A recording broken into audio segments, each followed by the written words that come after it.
Thermodynamic process. ऊष्मागतिकी के कितने प्रकार के प्रक्रम होते हैं उनके बारे में अध्ययन करेंगे। प्रथम लेते हैं समतापी प्रक्रम, आइसोथर्मल प्रोसेस।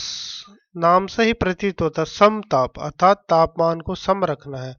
पूरी प्रोसेस अर्थात प्रारंभ से लेकर अंत तक पूर्ण प्रोसेस में टेम्परेचर को हमें स्थिर रखना है। और टेम्परेचर स्थिर रखने के लिए अगर मान लीजिए ऊष्मा सेपी अभिक्रिया है तो प्रोसेस में सिस्टम के अंदर ऊष्मा उत्पन्न होगी, तो वहाँ का टेम्परेचर कांस्टेंट रखने के लिए वह ऊष्मा सराउंडिंग को ट्रांसफर हो जाएगी। और इसी तरीके से अगर ऊष्मा शोषी अभिक्रिया है तो सिस्टम का टेम्परेचर कम होने लगेगा। तो इस टेम्परेचर को मेंटेन रखने के लिए अर्थात टेम्परेचर को स्थिर रखने के लिए सिस्टम सराउंडिंग से ऊष्मा का अवशोषण करता है। तो दोनों ही परिस्थिति में तापमान स्थिर रहता है। इससे सिस्टम और सराउंडिंग के मध्य ऊष्मा हीट का आदान प्रदान स्वतंत्र होता है। तो यहाँ पे हम एक एग्जांपल से समझते हैं। ये एक सिस्टम है और इस सिस्टम में कोई प्रोसेस चल रही है, अभिक्रिया चल रही है।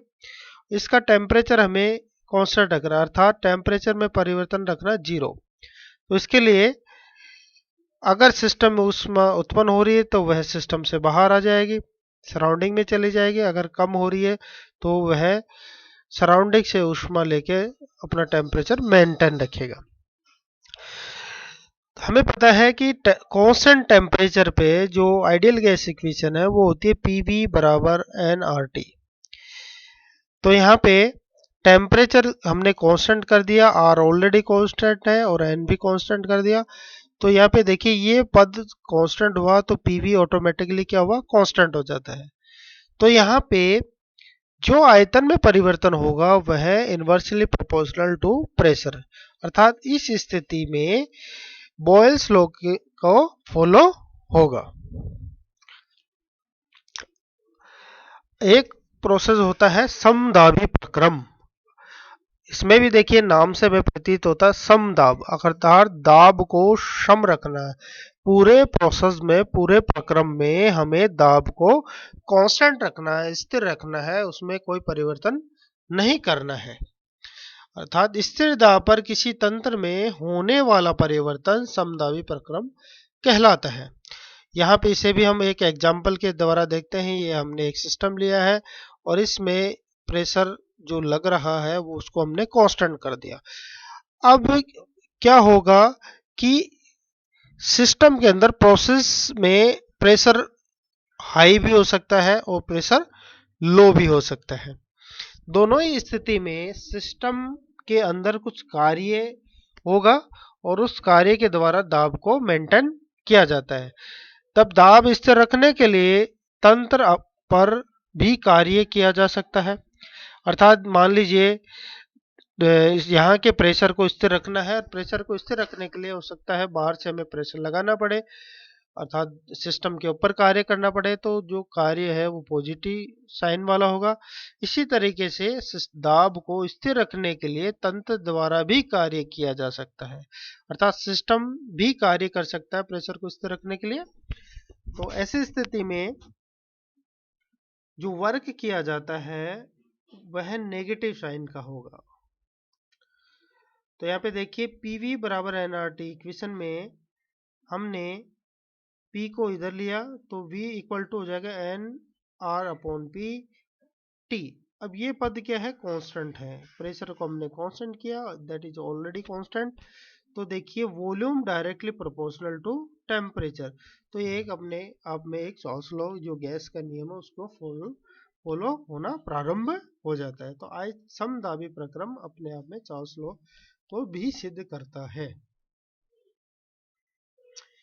सम आयतनी प्रक्रम अर्थात आयतन नाम से प्रतीत है, आयतन को हमने क्या किया, स्थिर कर दिया। पूरे प्रक्रम में आयतन में कोई परिवर्तन नहीं होना चाहिए।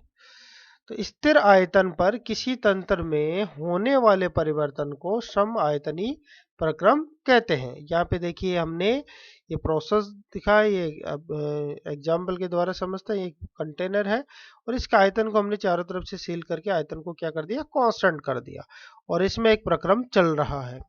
अब इसमें प्रक्रम चल रहा है तो इसके आयतन को हमने कांस्टेंट किया, तो टेम्परेचर और प्रेशर में इसमें कोरिलेशन डेवलप हो जाएगा, क्योंकि हमने वॉल्यूम को इसको क्या कर दिया, कांस्टेंट कर दिया। इसमें गैस है, तो ऐसी स्थिति में स्थिर आयतन को बनाए रखने के लिए दो तरीके का कार्य संभव है। आयतन को स्थिर बनाने के लिए तंत्र द्वारा कार्य, अगर तंत्र द्वारा कार्य किया जाएगा तो वर्क का नेगेटिव साइन होगा, और तंत्र पर कार्य किया जाता है तो वर्क पॉजिटिव होगा। आइडियल गैस इक्वेशन के अनुसार PV बराबर nRT, यहाँ पे P के इक्वल टू होगा nR अपॉन V।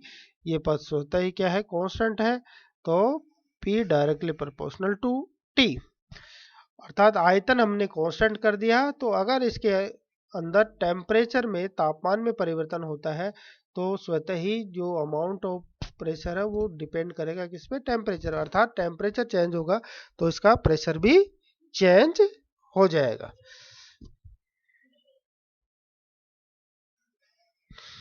रूद्धोष्म प्रक्रम, एडियोबेटिक प्रोसेस, वह प्रक्रम जिसमें तंत्र न तो सराउंडिंग से ऊष्मा ले सकता है और न ही सराउंडिंग को ऊष्मा देता है, रूद्धोष्म प्रक्रम कहलाता है। देखिए इससे पहले समतापी प्रक्रम में क्या था कि टेम्परेचर को कांस्टेंट रखने के लिए सिस्टम और सराउंडिंग के मध्य ऊष्मा, हीट का आदान प्रदान होता था। अगर हम क्या कर दें, हीट का आदान प्रदान को रोक दें, हीट आदान प्रदान नहीं होने दें, अर्थात सिस्टम सराउंडिंग से ना तो हीट ले सकता है और ना ही सराउंडिंग को हीट दे सकता है, तो ऐसे प्रक्रम को रूद्धोष्म प्रक्रम कहेंगे। अब इसमें देखिए हमने यहाँ पे डायग्राम बनाया है, यहाँ पे एक सिस्टम है और हीट लिखा है, इसके सामने क्रॉस का साइन है। इसका मतलब है कि यहाँ हीट का आदान प्रदान नहीं हो रहा है। ऊष्माशोषी परिवर्तन में तंत्र का तापमान कम हो जाएगा। अगर मान लीजिए प्रक्रम के अंदर ऊष्माशोषी कोई प्रोसेस चल रही है तो सिस्टम का टेम्परेचर क्या होगा, कम हो जाएगा, और अगर ऊष्माक्षेपी प्रक्रम चल रहा है तो सिस्टम का टेम्परेचर क्या हो जाएगा, बढ़ जाएगा।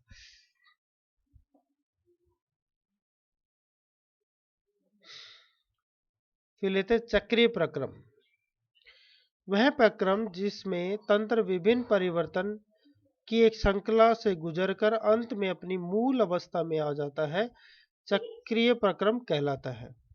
अर्थात कोई भी प्रक्रम है, बहुत सारी स्टेप में पूरा हो रहा है और बहुत सारी स्टेप में घूमते हुए वापस उसी स्थान पे आ जाता है जहां से वो प्रारंभ हुआ है, तो वह चक्रीय प्रक्रम कहलाता है। यहाँ पे हमने एक एग्जांपल से समझाने की कोशिश की है। यहाँ पे ए पॉइंट से कोई प्रक्रम चल रहा है, ए से चला बी पे, बी से सी पे आया, सी से डी पे, डी से ई पे और एफ पे आते हुए वापस वो ए पे पहुंच गया, और प्रत्येक स्टेप पे उसको कुछ कार्य करना पड़ रहा है, जिसको हमने W1 से, W2 से, W3 से, डी ई के मध्य W4 से, ई एफ के मध्य W5 से रिप्रेजेंट किया है। अब यहाँ पे देखिए दो चीजें हो रही है, इनिशियल स्टेट भी यही है और फाइनल स्टेट भी यही है। ए ही इनिशियल और ए ही फाइनल स्टेट। तो यहाँ पे देखिए पूरे प्रक्रम में कुछ ना कुछ कार्य और ऊष्मा में परिवर्तन हो रहा है। तो यहाँ पे W is not equal to 0, Q is not equal to 0, क्योंकि ये क्या है, पाथ डिपेंडेंट है, पाथ फंक्शन है, फलन है, तो इसलिए इनका मान 0 नहीं होगा। लेकिन डेल एस में परिवर्तन, ऊष्मा में, आंतरिक ऊर्जा में परिवर्तन और एंट्रोपी में परिवर्तन और फ्री एनर्जी में परिवर्तन हमेशा क्या होगा, 0 होगा, क्योंकि दोनों ही स्थिति में ये क्या है, स्टेट फंक्शन है। ये सारे के सारे क्या है, स्टेट फंक्शन है, और स्टेट पे निर्भर करेगा, स्टेट में कोई चेंज नहीं हो रहा।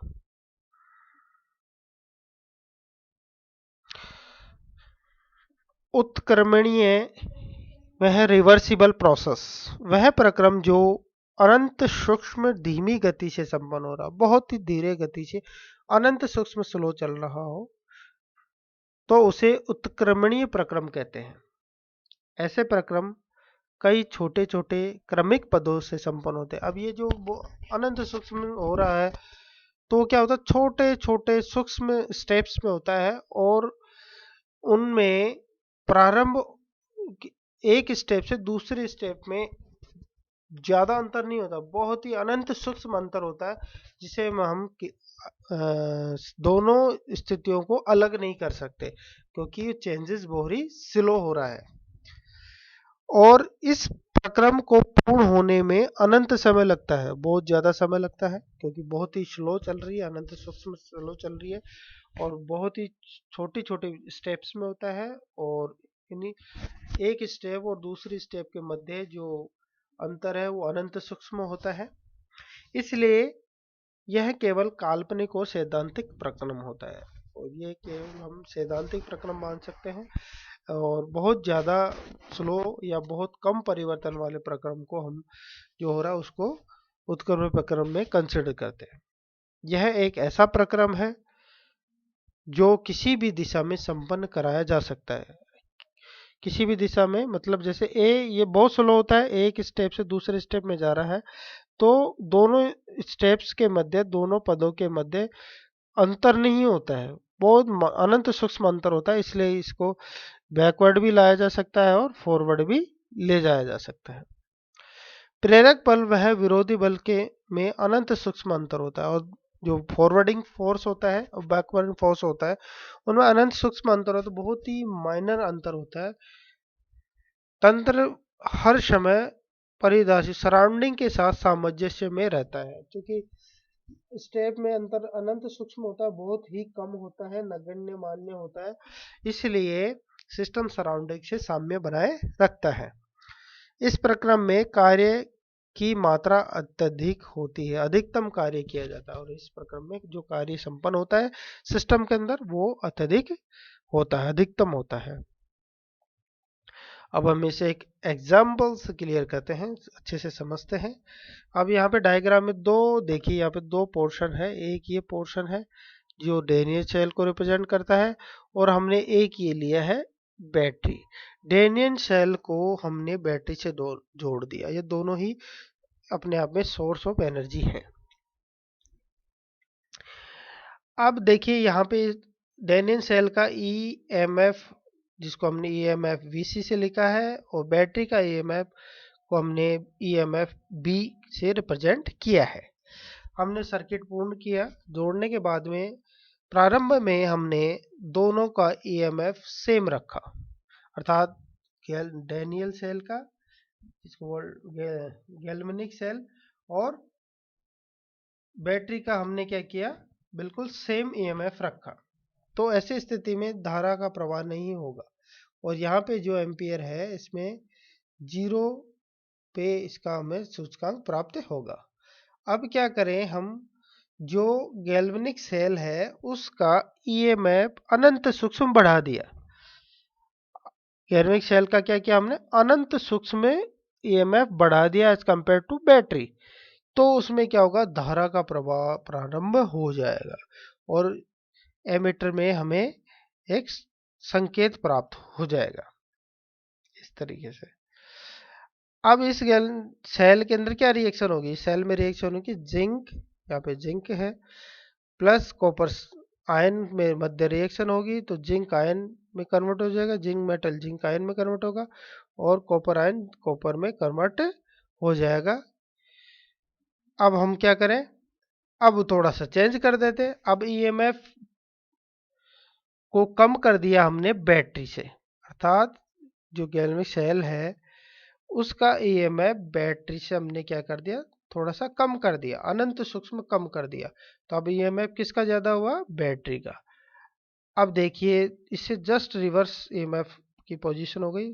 अब इसमें धारा तो बहेगी लेकिन दिशा क्या हो जाएगी, उसकी विपरीत हो जाएगी और उस स्थिति में जो सेल के में जो रिएक्शन होगी वो क्या होगी, अब देखिए उसमें जिंक आयन बना था, अब इसमें जिंक आयन कन्वर्ट हो जाएगा जिंक मेटल में और कॉपर कन्वर्ट हो जाएगा कॉपर आयन में। अब रिएक्शन क्या होगी, रिवर्स हो गई। तो यहाँ पे देखिए थोड़ा सा अनंत सूक्ष्म में ईएमएफ परिवर्तित करने पर रिएक्शन क्या हो गई, रिवर्स हो गई, उल्टी हो गई। तो इस तरीके से हम समझ सकते हैं कि अनंत सूक्ष्म अंतर के कारण रिएक्शन रिवर्स हो जाती है। अनंत सूक्ष्म अंतर होने के कारण रिएक्शन फॉरवर्ड से बैकवर्ड और बैकवर्ड से फॉरवर्ड की जा सकती है। तो ये हमारे सामने एक रिवर्सिबल प्रोसेस का एग्जाम्पल हुआ। Thank you.